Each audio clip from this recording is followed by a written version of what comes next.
శుభోదయం విద్యార్థులారా, మనం 6వ తరగతికి సంబంధించిన లేఖ పాఠ్యాంశం చెప్పుకోబోతున్నాం కదా. ఇందులో 2 విభాగాలు పూర్తి అయిపోయాయి కదా. 3వ విభాగం ఇప్పుడు చెప్పుకుంటున్నాం. మీ దగ్గర పాఠ్య పుస్తకాలు ఉంటే పేజీ నెంబర్ 30 తీయండి విద్యార్థులారా. ఇక్కడ చూడండి మనకి ఏ విధంగా ఇచ్చారో.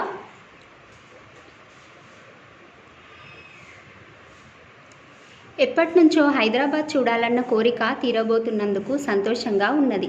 అక్కడ చూడవలసిన ప్రదేశాలు ఎన్నో ఉన్నాయి. మొదట మేము చార్మినార్ చేరుకున్నాం.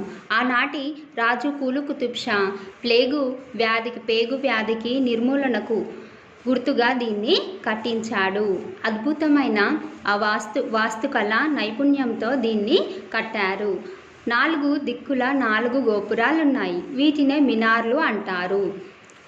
చార్మినార్ ఎక్కి చూస్తే హైదరాబాద్ అంతా కనిపిస్తుంది. మనసు గాలిలో తేలిపోతుంది.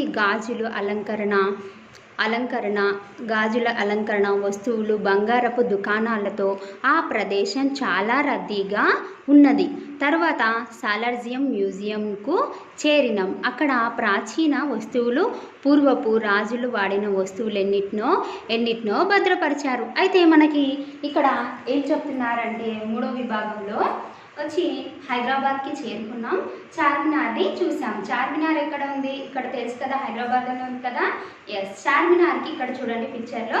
చార్మినార్ని నిర్మించింది ఎవరు? కూలీ కుతుబ్ షా నిర్మించాడు. చార్మినార్ చిత్రపటం ఈ విధంగా ఉంది. చార్మినార్కి 4 మినార్లు ఉన్నాయి. వీటిని 4 స్తంభాలను మినార్లు అని అంటారనమాట. అయితే దీన్ని దేనికి గుర్తుగా కట్టించాడు కూలీ కుతుబ్ షా అంటే పేగు వ్యాధి నిర్మూలన కోసము దీన్ని కట్టించడం అనేది జరిగింది.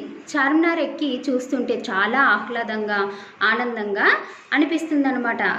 మళ్ళా ఇక్కడ చార్మినార్ దగ్గర చాలా మంచి గాజులు, అలంకరణ వస్తువులు, బంగారపు దుకాణాలు చాలా ఉన్నాయి. చాలా రద్దీ అయిన స్థలము అని చెప్తున్నారనమాట. అయితే దాని తర్వాత సాలార్జియం మ్యూజియంకి వెళ్ళినాము.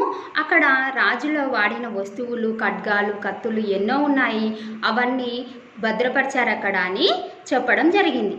అవన్నీ చూస్తూ మా నోటు పుస్తకాల్లో వాటి వివరాలు రాసుకున్నాం. అక్కడున్న వాటన్నిటిలో తలుపు తీసి గంట కొట్టే గడియారం బొమ్మ చాలా బాగుంది. దాన్ని మళ్ళీ చూడాలనిపించింది. ఆ తర్వాత గోల్కొండ కోటకు పోయినాం. కోటలో ముఖద్వారం దగ్గర మధ్యలో నిలబడి చప్పట్లు కొడితే ఆ చప్పట్లు కోట పైభాగానికి వినిపించడం చాలా గమ్మత్తైన ముచ్చట. ఈసారి స్వాతంత్రోద్యమం వేడుకలు ఈ కోటలోనే జరిగినాయి. మా తెలంగాణ రాష్ట్ర తొలి ముఖ్యమంత్రి కె చంద్రశేఖరరావు ఇక్కడే జాతీయ జెండాను ఎగురవేశారు. అయితే ఇక్కడ మనకి ఏమంటున్నారనమాట, చార్మినార్ని చూసాము. చూసిన తర్వాత అక్కడ సాలార్జియం మ్యూజియం, అక్కడి నుంచి సాలార్జియం మ్యూజియంకి వెళ్ళినాము. అక్కడ రాజులు వాడిన వస్తువులు, ఖడ్గాలన్నో భద్రపరిచారు. మా గురువుగారు చెప్తూ ఉంటే మేము అవన్నీ పుస్తకాలలో రాసుకున్నాము అంటూ. మళ్ళా ఇంకా గంట కొట్టే గడియారం, తలుపు తీసి ఇట్లా గంట కొట్టే అంటే గంట బెల్ కొట్టే గడియారం ఉంది. అది చాలా బాగుంది, చాలా గమ్మత్తుగా ఉంది. మళ్ళీ చూడాలనిపించింది మాకు అని అంటారు అనమాట. అయితే గోల్కొండ కోటకు పోయారు. అక్కడి నుంచి గోల్కొండ కోటకు వెళ్ళారు. ఆ కోటలో ముఖద్వారం ఉంది. ముఖద్వారం అంటే మనము మొదట ఎంట్రన్స్లో ఉంటుంది కదా, మనము లోపలికి వచ్చేటప్పుడు ద్వారం ఉంటుంది కదా, అంటే డోర్ అనమాట. అది ద్వారము. ముఖద్వారం అంటే మొదట ద్వారం అనమాట. అది దాంట్లో ఏంటంటే అక్కడ గోల్కొండల కింద నుంచి ఇట్లా ఉండి చప్పట్లు కొడితే, క్లాప్స్ కొడితే పైన వినబడుతూ ఉంటాయన్నమాట. అట్లా ఒక విచిత్రమైనది, ఒక గమ్మత్తైన విషయం, చాలా గమ్మత్తైన ముచ్చట అని చెప్తారు. అయితే స్వాతంత్రోద్యమం వేడుకలలో వచ్చేసి ఈ కోటలోనే మన తెలంగాణ ముఖ్యమంత్రి కేసీఆర్ గారు ఉన్నారు కదా, తన జెండాని ఆవిష్కరించారు, ఎగురవేశారని చెప్పడం జరిగిందనమాట. నెక్స్ట్ పేరా చూద్దాం విద్యార్థులారా, పేజీ నెంబర్ 36లో. అక్కడి నుంచి హుస్సేన్ సాగర్కు చేరుకున్నాం. వినాయక చవితి విగ్రహాల నిమజ్జనోత్సవం అక్కడనే జరగడం మనం టీవీలలో చూస్తాం కదా. టైం బోర్డ్ మీద నిలబడి అక్కడ అందాలను చూసినాం. అక్కడ ఎందరో మహనీయుల విగ్రహాలున్నాయి. చెరువు మధ్యలో శాంతికి ప్రతిరూపమైన ఎత్తైన బుద్ధుని విగ్రహము కనిపించింది. ఆ సాయంత్రం బిర్లా మందిర్కు పోయినాం. అది పాలరాతితో కట్టిన వెంకటేశ్వర స్వామి గుడి. దగదగ మెరిసే విద్యుత్ కాంతులతో వెలిగిపోతున్నది. అక్కడి నుంచి చూస్తే మిలమిల మెరిసిపోతున్న హైదరాబాద్ నగరం కనిపిస్తుంది. అక్కడ కొద్దిసేపు కూర్చొని ఆ తర్వాత అన్నం తిని జోగులాంబ జిల్లాలో గద్వాల్ కోటకు బయలుదేరినాం. అయితే ఇక్కడ ఏమంటున్నారనమాట, అక్కడి నుంచి హుస్సేన్ సాగర్కు చేరుకున్నాం. అక్కడ వినాయకుని విగ్రహాలు నిమజ్జనం చేస్తారు, మీకు తెలుసు కదా అందరికీ. ఇక్కడ చూడండి హుస్సేన్ సాగర్ ఈ విధంగా ఉంది. ఈ విధంగా ఈ చిత్రపటం ఇచ్చారు. దీంట్లో వచ్చేసి మనము వినాయకుని నిమజ్జనం చేస్తూ ఉంటారు కదా, మీ అందరికీ తెలుసు కదా. ఎస్, వినాయకుని విగ్రహం చేస్తారు. అక్కడ టైం బోర్డ్ పైన వచ్చేసి ఇక్కడ బుద్ధుని విగ్రహం ఉంది, ఇంత పెద్ద విగ్రహం అనేది బుద్ధుడిది ఉంది అని చెప్తున్నారు అనమాట. అయితే ఇక్కడ వచ్చేసి ఆ చెరువు మధ్యలో శాంతికి ప్రతిరూపమైన బుద్ధుని విగ్రహం ఒకటి ఉంది. ఇక్కడ నుంచి సాయంత్రం బిర్లా మందిర్కి కూడా పోయినాము. బిర్లా మందిర్ కూడా తెలుసు కదా అందరికీ. బిర్లా మందిర్లోని మొత్తం పాలరాతిలతో ఉంటుంది, పాలరాయితో మొత్తము గుడి అంతా ఉంటుందన్నమాట. అక్కడ ఎవరుంటారు, వెంకటేశ్వర స్వామి ఉంటాడు. వెంకటేశ్వర స్వామి దగ్గదగ ఇలా మెరిసిపోతుంది, దీపాలతో కాంతులతో అక్కడ ఉన్నారని, మొత్తం గుడి మొత్తము దీపాలతో వెలిగిపోతూ ఉందని అది చూసి చాలా మేము మురిసిపోయాము. పిల్లలందరూ ఏమంటున్నారు, మేము చాలా మురిసిపోయాము అది చూడగానే అని అంటున్నారనమాట. అక్కడ కొద్దిసేపు కూర్చొని ఆ తర్వాత అన్నం తినేసి వాళ్ళు ఏం చేస్తున్నారు, జోగులాంబ జిల్లాలోని గద్వాల్ కోటకు పోయారు. గద్వాల్ కోట ఏ విధంగా ఉంది చూడండి పిక్చర్ విద్యార్థులారా. చిత్రపటము ఈ విధంగా చిత్రపటం ఇవ్వడం జరిగింది. చూడండి, ఉదయం 9 గంటల సమయంలో గద్వాల్ కోటకు చేరుకున్నాం. కోటను చూడగానే అక్కడ రాజుల గొప్పతనం తెలుసుకోవాలనిపించింది. దీనికి శతాబ్దాల చరిత్ర ఉందంట. 1750 ప్రాంతంలో పెద్ద సోమ భూపాలుడు ఈ మట్టి కోటను కట్టించాడంట. కోట లోపల చెన్నకేశవ స్వామి గుడి ఉన్నది. గుడి ముందర 90 అడుగుల గాలిగోపురం. దీనికి చూపరాలను ఆకట్టుకునేటట్టు చిన్న సోమభూపాలుడు ఆ స్థానంలో అష్టదిగ్గజ అంటే 8 మంది కవులు ఉండేవారంట. కోటంతా తిరిగి విశేషాలు తెలుసుకొని సాయంత్రం వరకు పాలమూరు జిల్లాలోని పిల్లల మర్రి చేరుకున్నాం. అయితే ఆడ నుంచి ఏమైంది, వాళ్ళు గద్వాల్ కోటకు బయలుదేరారు కదా. 9 గంటల సమయం వరకు గద్వాల్ కోటలో చేరుకోవాలి. చేరుకోగానే అక్కడ చూడగానే రాజుల గొప్పతనం గురించి వాళ్ళ గురువు గారు చెప్తూ ఉన్నారనమాట. ఇది వచ్చేసి సుమారుగా 1750 శతాబ్దానికి సంబంధించినదని, పెద్ద సోమభూపాలుడు దీన్ని కట్టించాడని వాళ్ళ గురువు గారు చెప్పారు. కోట లోపలికి పోయిన తర్వాత చెన్నకేశవ గుడి కూడా ఉంది. లోపల గుడిని కూడా చూసి గుడి ముందర 90 అడుగుల గాలిగోపురం అంటే మనకి గుడి ఎదురుగా ఒక గాలిగోపురం అనేది ఉంటుంది కదా, అది ఉంది అని చెప్తున్నారు అనమాట. అయితే చూపరులను ఆకట్టుకుంటుంది ఆ గాలిగోపురము. చూసే వాళ్ళు వస్తారు కదా, ప్రదేశాన్ని సందర్శించే వ్యక్తులు వస్తారు కదా, ఇప్పుడు పిల్లలు ఉన్నారు కదా, ఆ విధంగా వాళ్ళందరినీ ఆకట్టుకునే విధంగా ఉందని చెప్తారు అనమాట. అయితే చిన్న సోమభూపాలుడి ఆస్థానంలో వచ్చేసి అష్టదిగ్గజ కవులు ఉండేవారు. ముందు పూర్వకాలంలో ఏ విధంగా ఉంటుందంటే ఒక రాజు దగ్గర 8 మంది కవులు ఇట్లా ఈ విధంగా ఉండేవాళ్ళు. అంతమంది కవులు వాళ్ళ కవిత్వాలన్నీ రాజుగారికి వినిపించడం అనేది జరుగుతుంది. అయితే చిన్న సోమభూపాలుడి దగ్గర 8 మంది కవులు అంటే అష్టదిగ్గజ కవులు ఉండేవాళ్ళని చెప్తుండే. అక్కడ కోటంతా బాగా తిరిగేసి వాళ్ళు సాయంత్రం వరకు పాలమూరిలో పిల్లల మర్రి దగ్గరికి చేరుకోరు. పిల్లల మర్రి చెట్టు దగ్గరికి అనమాట. చూడండి, మనకి చిత్రపటం ఇక్కడ ఇచ్చారు చూడండి విద్యార్థులారా.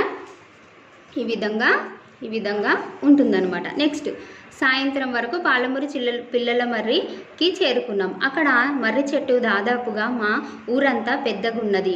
ఆ చెట్టు కింద తిని అక్కడున్న జింకల పార్కు, ఎక్వేరియం, మ్యూజియంలను చూసి ఇంటికి తిరిగి ప్రయాణం అయినాం. అయితే ఇక్కడ వచ్చేసి పిల్లల మరి దగ్గరికి వెళ్ళిపోయి అక్కడ చూసి, పాలమూరులో పిల్లల మరి దగ్గరికి వెళ్ళి అక్కడ చూసేసి, అక్కడ దాదాపు మర్రి చెట్టు ఒక పెద్ద ఊరంతా ఉందంట. అంత పెద్దగా ఉందన్నమాట, చిన్నగా లేదు. ఈ చెట్టు మీకు చిత్రపటం చూపించారు కదా, ఈ చిత్రపటం అనేది చాలా పెద్దగా ఒక ఊరంతా ఉందన్నమాట. అయితే అక్కడ ఇంకా దాని తర్వాత ఏమైంది, జింకల పార్క్ ఉంది, ఎక్వేరియం ఉంది, మ్యూజియం ఉంది. ఇవన్నీ చూసి వాళ్ళ ఇంటికి తిరిగి ప్రయాణం అయినారనమాట. అయితే నెక్స్ట్ చూద్దాం విద్యార్థులారా. తిరిగి ఇంటికి వస్తుంటే యాత్రకి ఇంకొన్ని రోజులు ఉంటే మంచిగా ఉండేది అనిపించింది. చూసినవన్నీ డైరీలో రాసుకున్నాం. యాత్రలో తీసిన ఫోటోలు కూడా మాకు పంపమని నీకు పంపుతున్నాను, తప్పక చూడగలవు. నమస్కారాలు తెలుపగలను. అమ్మా నాన్నలకు నమస్కారాలు, ఉంటా మరి అని ఇట్లు నీ ప్రియమిత్రురాలు శైలజ అని రాసింది. ఇక్కడ తన చిరునామా రాసుకుంది. ఏంటి చిరునామా? కె లలిత, 6వ తరగతి, జిల్లా పరిషత్ పాఠశాల, రంగాపురం, మంచెర్ల మండలం, రంగారెడ్డి జిల్లా, తెలంగాణ, 5,01,508. అయితే తర్వాత ఏమైంది, ఇంటికి తిరిగి ప్రయాణం అయ్యారు. కానీ వాళ్ళకి ఇంటికి రాబుద్ది కాలేదనమాట. అంత మంచి మంచి యాత్రలు చూసి వచ్చారు కదా, అక్కడనే ఉండాలని అనిపించింది పిల్లలకి. మళ్ళీ ఇంకా అవన్నీ చూసినవన్నీ వాళ్ళు ఒక పుస్తకంలో డైరీలో అనేటివి రాసుకున్నారు. రాసుకున్న తర్వాత ఫోటోలు కూడా దిగారనమాట. అక్కడ చిత్రపటాలు దిగారు. ఆ ఫొటోస్ దిగినవి వాళ్ళ ఫ్రెండ్కి, ఎవరికి, శైలజకి పంపిస్తుంది. నువ్వు కూడా చూడు అని చెప్తుంది అనమాట. లాస్ట్ ఏం రాసింది, అమ్మా నాన్నలకు నమస్కారాలు తెలుపుతున్నాను, తెలుపగలవు అని చెప్తూ ఉంటాను మరి అని రాసేసి తన చిరునామా ఇట్లు నీ స్నేహితురాలు అని శైలజ అని, చిరునామా అనేసి కె లలిత, 6వ తరగతి, జిల్లా పరిషత్ పాఠశాల, రంగాపురం, మంచెర్ల మండలం అని రాసి, రంగారెడ్డి జిల్లా, తెలంగాణలో 5,01,508 అని రాసిందనమాట. దీంతో మనకి ఈ పాఠ్యాంశం, లేఖ పాఠ్యాంశం పూర్తిగా అయిపోయింది. దాని తర్వాత మీరు ఏం చేస్తారంటే చూడండి, నెక్స్ట్ మనకి పేజీ నెంబర్ 38 ఇవ్వడం జరిగింది. ఈ 38లో వచ్చేసి మనకి 38లో చూడండి, మనకి లేఖను చదివి ఇచ్చిన ప్రశ్నలకు జవాబులు రాయండి అని ఇచ్చారు. మందమర్రి, తేదీ వచ్చి 7/3/2014. పత్రికా సంపాదకునికి నమస్కారాలు. దేశంలో అడవులు బాగా తగ్గిపోతున్నాయి. బహుళ అంతస్తుల భవన నిర్మాణం కోసం, రహదారుల విస్తీర్ణ కోసం చెట్లను విచక్షణ రహితంగా నరుకుతున్నారు. రాబోయే తరాల శ్రేయస్సు పట్టకుండా పర్యావరణానికి ముప్పు తెస్తున్నారు. దీనివల్ల వర్షాలు సరిగ్గా పడక రైతులు పరిస్థితి నానాటికి దిగజారిపోతుంది. వృక్షజాలంతో పాటు జంతుజాలం కూడా నశిస్తుంది. ఈ విధ్వంసాన్ని ఇప్పటికైనా ఆపాలి. పర్యావరణ పరిరక్షణ అనేది మన జీవన విధానంలో ఒక భాగంగా కావాలి. ఈ విషయంపై పత్రికాముఖంగా ప్రజల్లో చైతన్యం కలిగించాలని కోరుతున్నాను. కృతజ్ఞతలతో ఇట్లు ఆర్ వెంకటేష్ అని ఇచ్చారు. మనకి ఈ చిత్రపటంలో ఏమి ఇచ్చారనమాట విద్యార్థులారా, ఇక్కడ ఈ లేఖ అనేది ఇవ్వడం జరిగింది. ఆ లేఖలో మందమర్రి గురించి రాస్తున్నారు. తేదీ 7/3/2014 అనమాట. ఎవరికి? పత్రికా సంపాదకులకి, అంటే లేఖకుడు, పత్రిక అంటే న్యూస్ పేపర్ వాళ్ళకి రాస్తున్నారు. నమస్కారాలని చెప్తూ, ఈ మధ్యన అడవులు బాగా తగ్గిపోతున్నాయి. బహుళ అంతస్తుల నిర్మాణం ఎక్కువగా అవుతుంది. అంటే బిల్డింగ్స్ బాగా కడుతున్నారు, బహుళ అంతస్తులు బాగా పెరిగిపోతున్నాయి, అడవులన్నీ తగ్గిపోతున్నాయి. రహదారుల విస్తీర్ణ కోసం చెట్లను విలక్షణంగా నరుకుతున్నారు. అందరూ రహదారుల కోసం, దారుల కోసం కూడా వెళ్ళడం రావడానికి ఇబ్బందిగా ఉందని చెట్లు అడ్డుగా వస్తున్నాయని చెట్లను కూడా నరికేయడం జరుగుతుంది. రాబోయే తరాల శ్రేయస్సు పట్టకుండా పర్యావరణానికి ముప్పు తెస్తున్నారు. దీనివల్ల వర్షాలు కూడా సరిగా పడటం లేదు. పరిస్థితి చాలా తీవ్రంగా మారిపోతుంది. నానాటికి దిగజారిపోతుంది అనమాట. అయితే వృక్షజాలంతో పాటు జంతుజాలం కూడా నశిస్తుంది. వృక్షజాలం అంటే చెట్లు లేకపోతే జంతువులు ఏం తింటాయి? ఆకులు, ఇవన్నీ చెట్లు ముక్కలు ఇవే తిండి బతుకుతారు కదా, అవి జంతుజాలం కూడా నశిస్తుంది. సాగుతున్నాయి. ఈ విధ్వంసాన్ని ఎప్పటికైనా మనం ఆపాలి. కాబట్టి పర్యావరణ పరిరక్షణ కోసం మన జీవన విధానంలో ఒక భాగం అయిపోవాలి. పర్యావరణ పరిరక్షణ కోసం అంటే మనం నిరంతరం ఇప్పుడు మన పనులు మనం ఎలా చేసుకుంటున్నామో అదేవిధంగా పుట్టినరోజు వచ్చినప్పుడు మనము కొంతమంది చాలా ఘనంగా జరుపుకుంటారు. అవి ఘనంగా జరుపుకునేటప్పుడు దాంట్లో పుట్టినరోజు కారణంగా ఒక మొక్కను నాటడము, ఇలా చేస్తూ ఉంటే ఆ మొక్కను సంరక్షించడం, చూస్తుండడము, దానికి నీళ్లు పోయడం, ఇలా చేస్తూ ఉంటే ప్రతి పుట్టినరోజుకి ఒకటి అనుకుంటే ఇలా ఎన్నో మొక్కల్ని మనం నాటవచ్చు అన్నమాట. ఈ విధంగా ప్రజల్లో చైతన్యం కావాలని కోరుకుంటున్నారని కృతజ్ఞతలతో రాశారు. ఎవరు రాస్తున్నారు? ఆర్ వెంకటేష్ రాశారనమాట. మనకి మొదటి ప్రశ్న చూడండి విద్యార్థులారా. ఇక్కడ మనకేమిచ్చారు? లేఖను ఎవరు ఎక్కడి నుంచి రాశారు? లేఖను ఎవరు రాశారు? మందమర్రి నుంచి ఎవరు రాశారు? వెంకటేష్ రాశాడు కదా. ఎస్, రాశాడు. రైతుల పరిస్థితి దిగజారడానికి ముఖ్య కారణం ఏమిటి? మనకి వచ్చేసి అడవులు నశించిపోవడం, వర్షాలు పడకపోవడం, దీనివల్ల రైతులు వచ్చేసి వ్యవసాయం చేసుకోలేకపోతున్నారు. చెట్లను ఎందుకు నరికేస్తున్నారు? బహుళ అంతస్తుల భవనాల నిర్మాణానికై, రహదారుల విస్తీర్ణ కోసం చెట్లను విలక్షణంగా నరుకుతున్నారనమాట. పర్యావరణ పరిరక్షణ కోసం మనం ఏం చేయాలి? మొక్కల్ని నాటాలి, ఉన్న మొక్కల్ని నరకకూడదు. వృక్షో రక్షో రక్షిత అంటే వృక్షాన్ని మనం రక్షిస్తే అది మనల్ని రక్షిస్తుంది. వృక్షం వల్ల మనకు ఎన్నో ఉపయోగాలు ఉన్నాయి కదా. ఇప్పుడు మనకు పళ్ళు దొరుకుతున్నాయి, మళ్ళీ మనము చెట్ల ద్వారా ఎన్నో ఉపయోగించుకుంటున్నాము. ఇట్లా ఎన్నో ఉపయోగాలు ఉన్నాయి కాబట్టి వృక్షాన్ని మనము రక్షించాలి. ఓకేనా విద్యార్థులారా? నెక్స్ట్ 5 వాక్యాల జవాబులు రాయండి. ఉత్తరాల ద్వారానే కాకుండా నేటి కాలంలో సమాచారాన్ని పంపించడానికి వేటిని ఉపయోగిస్తున్నారు అని అంటున్నారనమాట. అయితే నేటి కాలంలో ఉత్తరాల ద్వారానే కాకుండా దేని ద్వారా ఉపయోగిస్తున్నారు? మనము యంత్రాలు, సెల్ ఫోన్స్ వాడుతున్నారు కదా. సెల్ ఫోన్స్, మళ్ళీ ఆన్లైన్లో వాడడము, వాట్సాప్ ఇవన్నీ వచ్చేస్తున్నాయి కదా. మళ్ళీ నెక్స్ట్ వచ్చేసి యంత్రాల ద్వారా అనేకమైన పరికరాల ద్వారా వాడుతున్నారు. కంప్యూటర్స్ వాడుతున్నారు. ఇవన్నీ అనేకం వాడుతున్నారని చెప్పవచ్చు. యాత్రలకు వెళ్ళేటప్పుడు ఏమేమి జాగ్రత్తలు తీసుకోవాలి? రెండవ ప్రశ్న చూడండి విద్యార్థులారా. రెండవ ప్రశ్న ఏమిచ్చారు? యాత్రలకు వెళ్ళేటప్పుడు ఏమేమి జాగ్రత్తలు తీసుకోవాలి? మనము యాత్రలకు వెళ్ళేటప్పుడు ఏం జాగ్రత్తలు తీసుకుంటాము? మనకు కావాల్సిన బట్టలన్నీ తీసుకుంటాము. మళ్ళీ మనకు కావాల్సిన డబ్బుని, ఎవరైనా దీర్ఘవ్యాధితో బాధపడుతున్నారా వాళ్ళకు సంబంధించిన మందులని, మళ్ళా నెక్స్ట్ ఒకవేళ అక్కడ పరిస్థితిని బట్టి ఎలా ఉందో దాన్ని బట్టి ఇంకా మనం ఎక్కువ బట్టలు తీసుకోవడము, ఇవన్నీ జాగ్రత్తలు పాటించాలి. చిన్నపిల్లలు వచ్చేసి నగలను, బంగారు ఆభరణాలను ఇవన్నిటిని వేసుకోకుండా వెళ్ళాలన్నమాట. అక్కడ అంటే దొంగలు ఉంటారు కదా, జాగ్రత్తగా ఉండాలి. నెక్స్ట్ మూడో ప్రశ్న చూడండి విద్యార్థులారా. పురాతన కట్టడాలు, నదులు, దేవాలయాలు మొదలైన వాటిని చూడడానికి పోయినప్పుడు మనం ఎలా ప్రవర్తించాలి, ఎందుకు అని అడుగుతున్నారనమాట. అంటే పురాతన కట్టడాలు, నదులు, దేవాలయాలు మనం వెళ్ళి చూసి వస్తాం కదా. అప్పుడు వాడికి వెళ్ళినప్పుడు మనం ఏం చేయాలి? అక్కడ వచ్చేసి మనం వాటిని పట్టుకోకుండా ఉండాలి. వాటిని జాగ్రత్తగా చూసి అక్కడ ఉన్న విశేషాలు, వాటికి సంబంధించినవన్నీ కనుక్కోవాలి. మళ్ళా దాన్ని మనము జాగ్రత్తగా దూరం నుంచే చూసి దాన్ని గమనించి దానికి సంబంధించిన వివరాలన్నీ సేకరించుకోవాలన్నమాట. 4వ ప్రశ్న చూడండి విద్యార్థులారా. శైలజ తన స్నేహితురాలకు రాసిన లేఖను చదివారు కదా. మీరైతే శైలజకు మళ్ళీ ఏమని ఉత్తరం రాస్తారు అని ప్రశ్నించారనమాట. అయితే ఒకవేళ శైలజ తన స్నేహితురాలకు రాసిన ఉత్తరం చూసినాం కదా. మనమైతే ఏం రాస్తాము అంటే, ప్రియమైన, ఇప్పుడు నేనైతే రాణికి అని రాస్తాను. నా స్నేహితురాలి పేరు రాణికి అని రాసి, నువ్వు విహారయాత్రకు వెళ్ళినందుకు చాలా ఆనందంగా ఉంది. అక్కడ విశేషాలు మంచిగా రాశావు.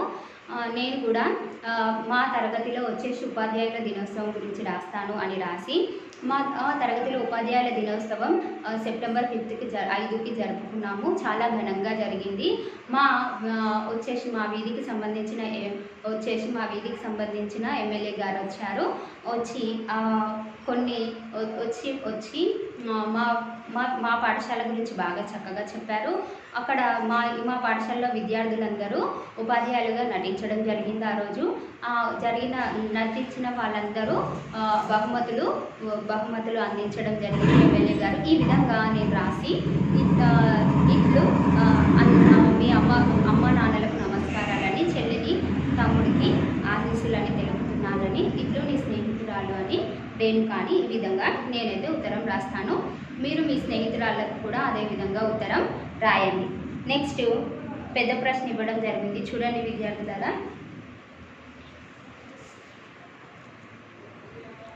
కింద ప్రశ్నలకు 10 వాక్యాలలో జవాబులు రాయండి. విజ్ఞాన యాత్రల వల్ల విద్యార్థులలో విజ్ఞానం పెరుగుతుంది, దీన్ని సమర్థిస్తూ రాయండి అని ఇవ్వడం జరిగింది. అయితే ఇప్పుడు విజ్ఞాన యాత్రల వల్ల విద్యార్థులలో విజ్ఞానం పెరుగుతుంది కదా. ఎందుకు పెరుగుతుంది అంటే అవి ప్రత్యక్షంగా విద్యార్థులు చూస్తారు. ఇప్పుడు చార్మినార్ గురించి మనము వివరించడం జరిగింది అనుకోండి, ఉదాహరణ. ఆ చార్మినార్ దగ్గర ఆ ప్రాంతం ఉన్న దగ్గరికి తీసుకెళ్ళి వాళ్ళని ముఖాముఖంగా ఇట్లా వాళ్ళ ఎదురుగా చూపిస్తే చార్మినార్కి 4 మినార్లు ఉంటాయని, అది చూడడానికి ఈ విధంగా ఉంటుందని, మళ్ళీ దాన్ని ప్లేగు వ్యాధికి కట్టించడం జరిగిందని, దాని గురించి ఇట్లా కూలి కుతుబ్ షా కట్టించడం జరిగిందని, అక్కడ అలంకరమైన వస్తువులు ఉన్నాయని, వాటన్నిటిని చూపిస్తే కూడా వాళ్ళకి విజ్ఞానం అనేది పెరుగుతుంది కదా విద్యార్థులారా, ఇట్లా చూపిస్తే అని నేను అనుకుంటున్నాను. ఈ విధంగా విద్యార్థులలో విజ్ఞానం అనేది పెరుగుతుంది. వాళ్ళు ప్రత్యక్షంగా వాటిని చూస్తారు కాబట్టి చూసిన విషయాలు మర్చిపోరు కాబట్టి విజ్ఞాన యాత్రల వల్ల విద్యార్థులలో విజ్ఞానం పెరుగుతుందని నేను చెప్పగలను అని ఈ విధంగా రాస్తాను. నెక్స్ట్ చూడండి విద్యార్థులారా,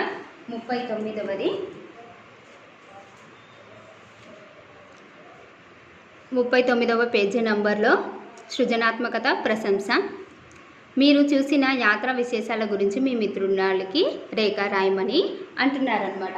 అయితే వచ్చేసి ప్రియమైన మిత్రురాలు అనే పేరు రాసి, మీ స్నేహితురాలు పేరు ఏం రాస్తారో అది రాసేసి, నేను బాగా ఉన్నాను. ఈ మధ్య కాలంలో ఏదైనా యాత్రకు వెళ్ళినారనుకోండి, స్కూల్ నుంచి కానివ్వండి లేదా ఇంట్లో నుంచి తిరుపతికి వెళ్ళిన విశేషాలు కానివ్వండి, అవన్నీ మేము పొద్దున్నే వచ్చేసి స్టేషన్కి బయలుదేరాము.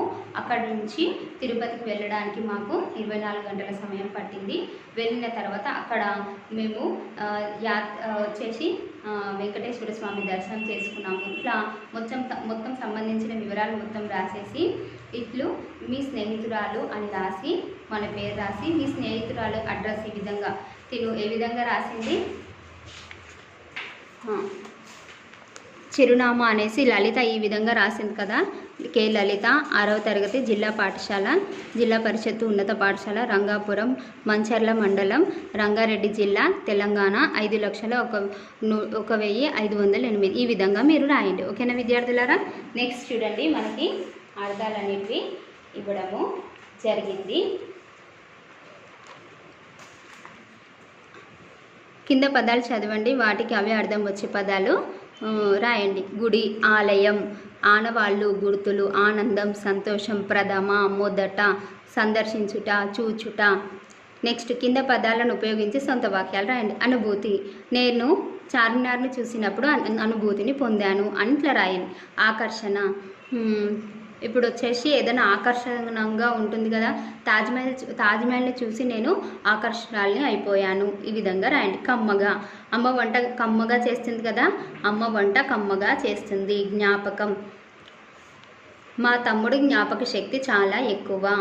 దర్శనం అంటే గుడికి వెళ్ళి మళ్ళీ దేవుణ్ణి దర్శించుకుంటాం కదా, ఆ విధంగా గుడికి వెళ్ళి దేవుణ్ణి దర్శనం చేసుకుంటాము. ప్రాచీన వస్తువులు వచ్చి మ్యూజియంలో భద్రపరిచారు.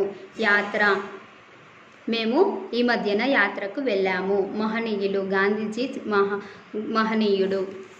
ఈ విధంగా రాయండి. నెక్స్ట్ విద్యార్థులారా చూడండి ఏమిచ్చారో.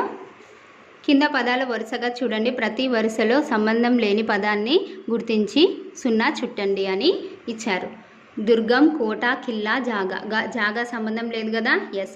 గుడి, బడి, దేవాలయం, మందిరం. బడి, గుడి, దేవాలయం, మందిరం సేమ్ ఉంది కదా, ఇది వేరుగుంది. శిల, రాయి, దండ, బండ.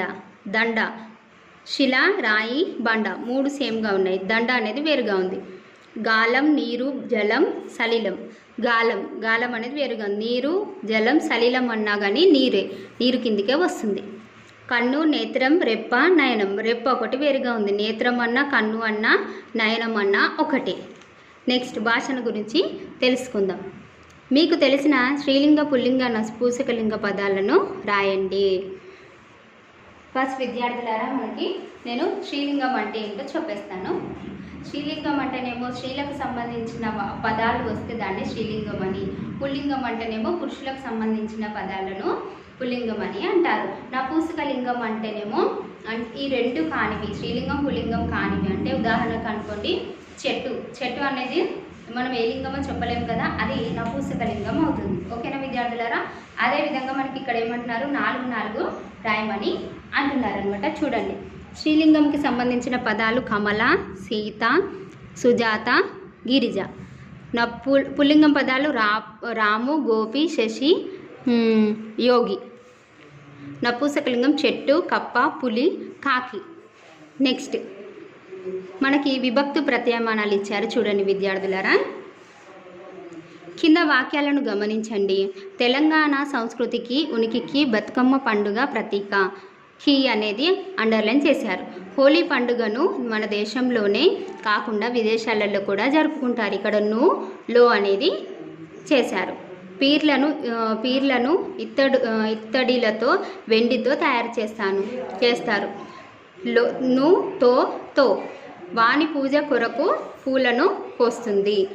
కృత్రిమమైన రంగులను చల్లడం వల్ల అనారోగ్యం పాలవుతారు. పై వాక్యాల్లో గీత గీసిన అక్షరాలను లేదా పదాలను తొలగించి చదవండి. పీర్ల ఇత్తడి, వెండి తయారు చేస్తారు. ఇట్లా లోపిస్తే మనకు అర్థం కాదు కదా. పై వాక్యాలలో పదాల మధ్య సంబంధం సరిగ్గా లేనట్టుగా అనిపిస్తుంది. పీర్ల, ఇత్తడి, వెండి వాక్యం ఉండదు. ఇప్పుడు తో అనే ప్రత్యయమానాలు ఉపయోగించి చదవండి. పీర్లను ఇత్తడితో, వెండితో తయారు చేస్తారు. ఇట్లా పదాల మధ్య అర్ధ సంబంధాన్ని ఏర్పరచుకోవడాన్ని ఉపయోగించే వాటినే విభక్తి ప్రత్యయమానాలు అంటారనమాట. అంటే ఇప్పుడు మనకి అనేది, తో అనేది ఇట్లా ఇవి వస్తే వీటిని విభక్తి ప్రత్యయమానాలు అంటారు. చూడండి, మనకి ఇక్కడ చిత్రం 41 పేజీలో విభక్తి ప్రత్యయమానాలు ఇచ్చారు. ప్రత్యయమానాలు, విభక్తులు.